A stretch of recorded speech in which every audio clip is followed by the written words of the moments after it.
Right then guys, it's PSL here and I'm here for my second Sprint Championship on F1 2017. Now, I've already gone through the Classic Cars Sprint Championship, but that was with the 21st Century or Class 1 Classic Cars in the game. So now this time it's the second run through, but this time with the 20th Century or Class 2 Classic Cars on F1 2017. If you don't know the format of the championship, then it's very simple. There's 6 races that are 5 laps long each, and at the end of each race, the top 6 drivers are awarded points in line with the old F1 point system. There's no qualifying, and instead the starting grid is decided based off the reverse of the current Drivers' Championship standings, with the exception of the first race of the season, which is an entirely random grid. Last time I ran this championship, it was all about power, and it turned out to be, once you exclude the double points glitch at the final race of the season, which I'm going to continue to ignore, a championship which the V10 powered cars dominated. Yes, all you really needed was a lot of power and that was it. But with these cars there isn't a chasmic difference in straight line speeds, unlike with the Class 1 cars. So, let's get into the cars that there will be competing in this championship. And first off, there's the McLaren MP4/4 from 1988. It's one of the most iconic F1 cars ever, as it's the one in which Ayrton Senna won his first F1 Drivers' Championship with. It's also statistically the most dominant car ever in Formula 1, but I don't think that's going to help it here because all of the cars it's competing against are more modern and were made during the computer or post-computer age of Formula 1. That is, with the exception of the next car, the MP4/6 from 1991. This car beats the formidable and later dominant Williams FW14. Ayrton Senna won his final F1 World Championship with this very car, and excluding Senna's abundant driving skill, the Drivers' and Constructors' Championships were won through reliability as much as they were through raw speed. You see, this is not the most technically advanced F1 car ever. It's the last manual transmission car to win an F1 Championship, the final V12 engine car to win an F1 Championship, and also one of the last F1 cars to win a championship that wasn't completely laden with computers. That's not to say it had none, but this car had far more computers and was much more successful in the long run because of it. This is the Williams FW14 from 1992, but it also raced during the 1991 season alongside the McLaren we just saw. Specifically, this particular car is the FW14B, the modified version that raced in 1992, and it has semi-automatic gears, active suspension, traction control, and even ABS. In 1991 it didn't have the reliability, but in 1992 it did. Here though, we don't have to worry about that. It's all about speed, and this car is certainly at the forefront of it. That's more than could be said for the Ferrari 412 T2 from 1995. It's after the culling of driver age from F1 cars, and with it being made after Senna's death, it was also subject to various other rule changes designed to slow the cars down. It also still has a V12 engine when V10s were the way to go, and they had been for some years before this car was made. It's also the only car here not to win a championship, as it came third in the Constructors' Championship behind Williams and Benetton, and it didn't win a Drivers' Championship either.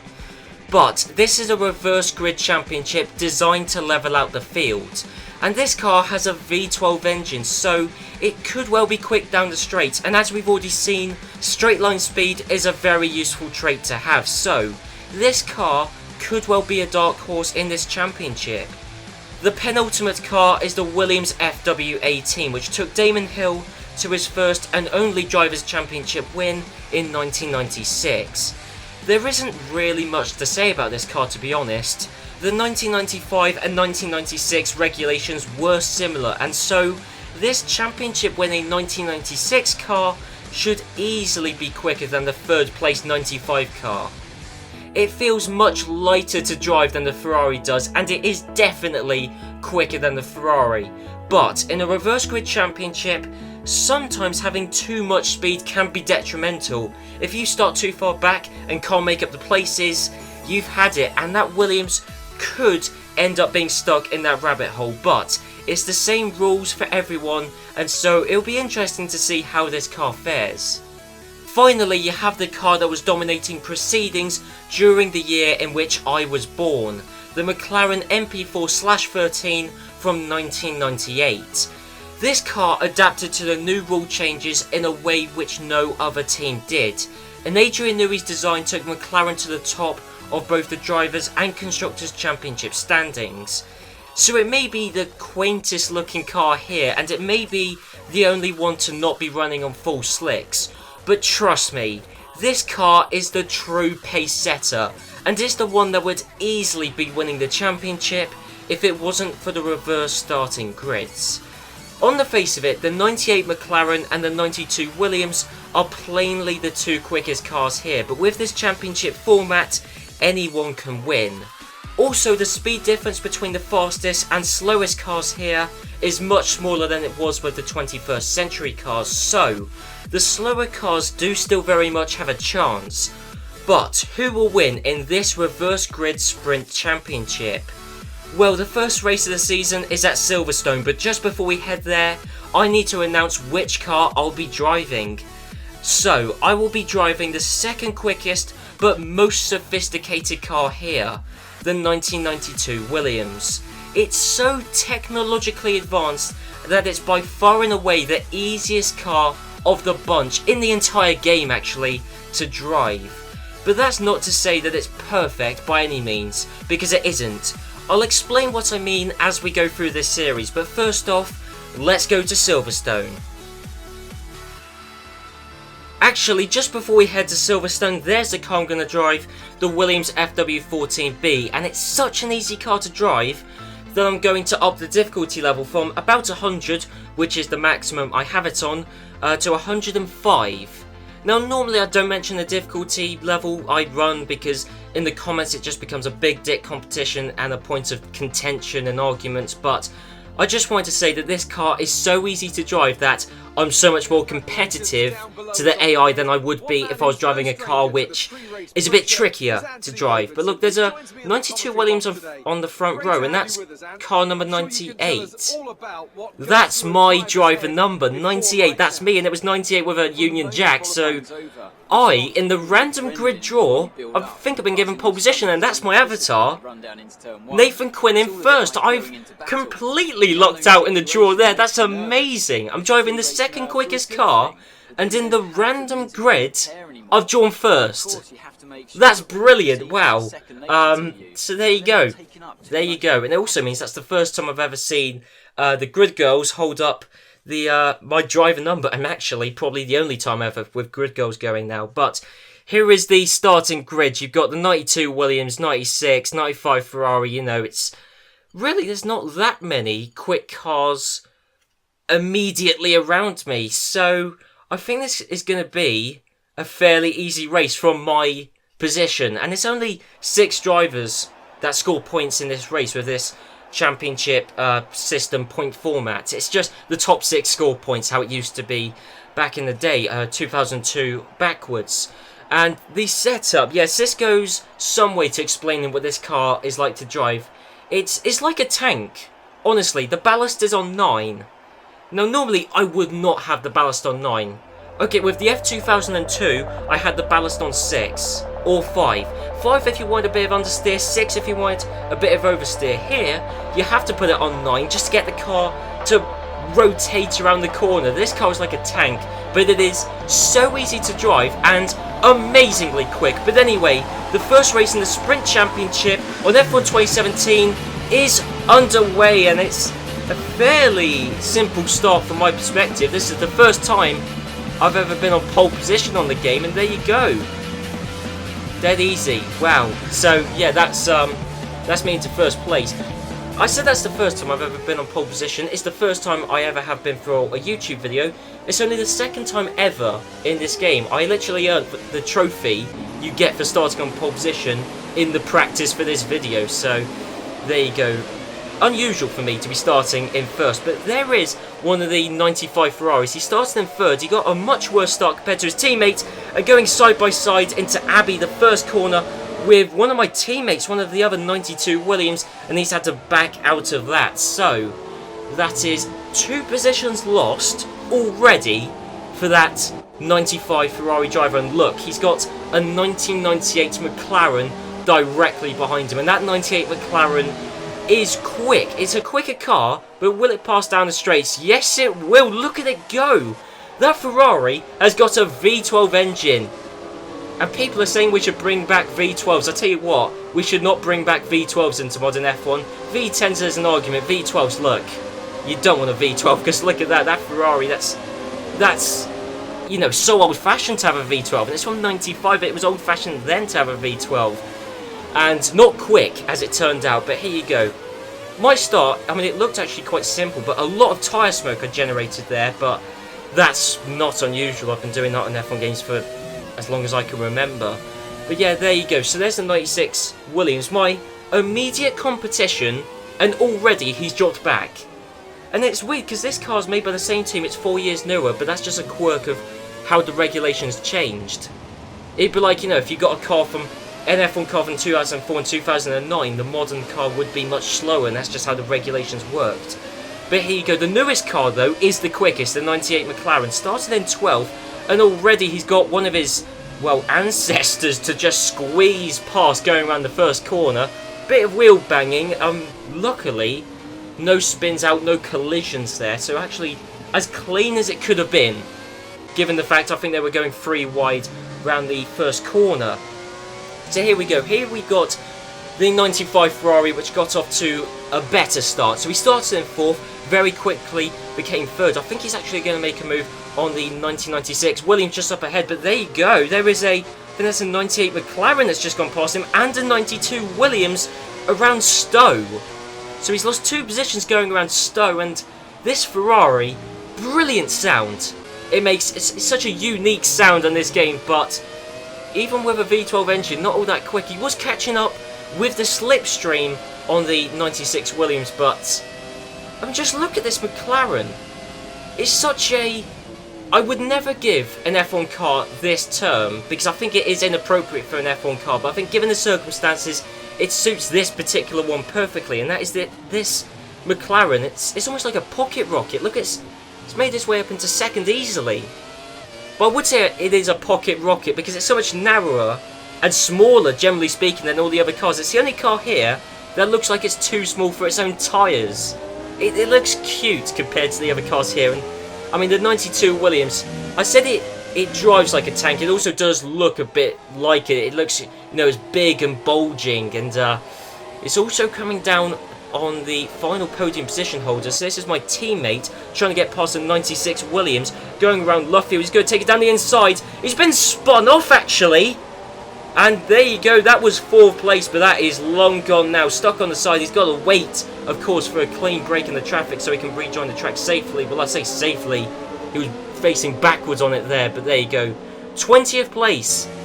From 4th to 20th. We'll have another look at it. This is my teammate. I mean, there's not really a Constructors' Championship in this championship, but I would sort of like a 92 Williams to win since I am representing them, but you have to say, I think the 96 Williams was at fault there, because there was the space there, and the 92 Williams, if it went any more to the right-hand side, it would have been on the grass, so I don't think he was at fault there. So there you go. I mean, the race was pretty boring from my perspective, to be honest. Fastest lap there, and there you go. There is a new fastest lap. That was from the 98 McLaren, who is in 2nd. So we're just trading fastest laps at this point. But yeah, I mean, generally speaking, there wasn't all that much to watch from my perspective, because I started in 1st, but that was just luck of the draw, quite literally. So here we've got the 1991 McLaren, which isn't all that quick, to be honest, and it is kind of forming its own roadblock. Look at that, look at the cockpit, it looks so simple compared to all the others. But yeah, just passed down the straight. So that is the final points position relinquished by the 91 McLaren, and he's given it to a 96 Williams. So that means the points positions, I believe, we've got, well, in fact, okay, there's no point running down the points positions because I think they're going to change very shortly. Heading into Cops, the 98 McLaren, he's passed his predecessor, long time ago predecessor, to get up into 7th, and now Maggots, Beckett's into Chapel. That 98 McLaren is going to be lining up a move, I'm sure.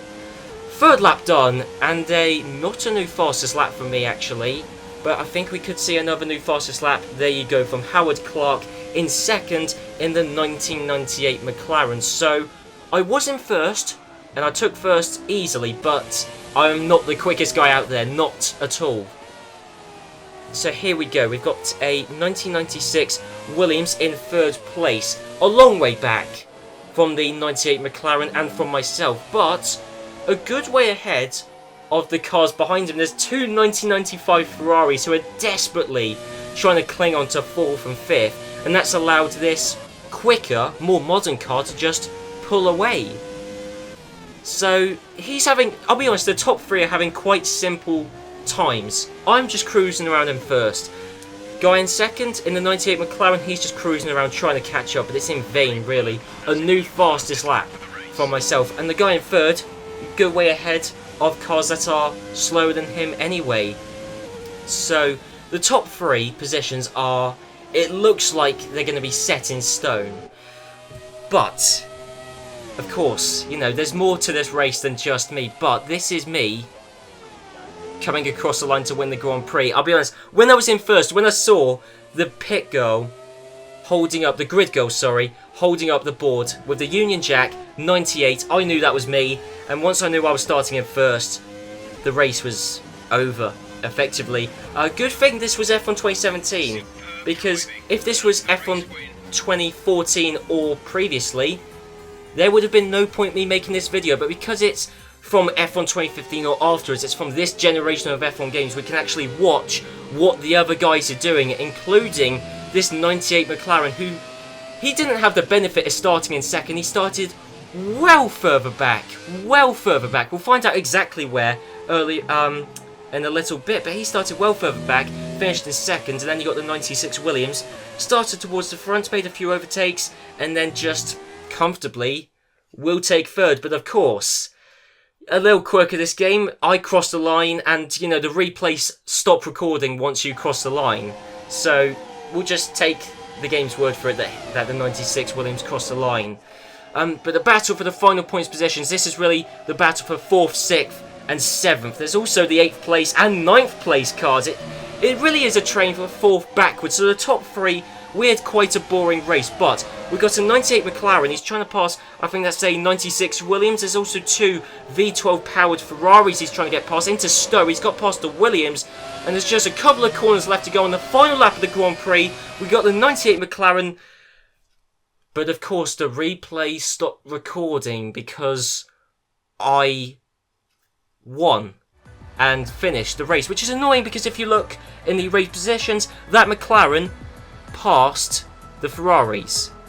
Look, he finished in 4th. In fact, I mean, one of the Ferraris wasn't even there. I really don't understand, because one of the Ferraris finished in 8th.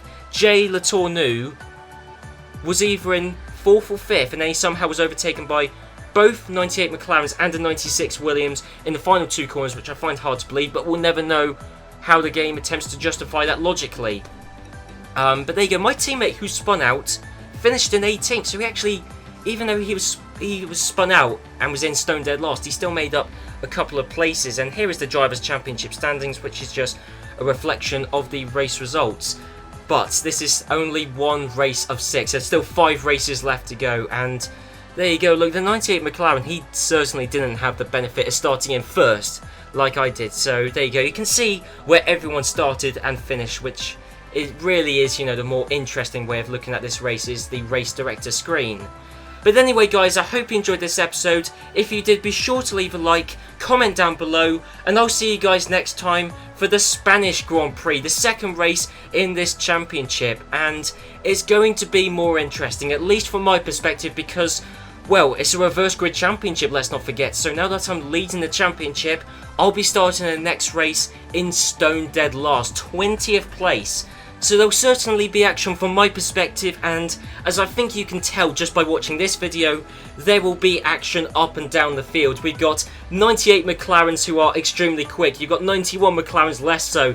The 88 McLarens are so slow that they didn't even really feature in this video, but of course with the reverse grid championship they'll be starting further up, so we'll see if any of Senna's cars can actually score some points later on down the line. We'll have to wait and see. And also, of course, you've also got the 95 Ferraris with the V12 engines and the 96 Williams. It is still anyone's game, but for the time being I am leading the championship, so it's looking good for me. But next race, as I said, I'll be starting in last, which isn't exactly helpful. But yes guys, I'll see you next time.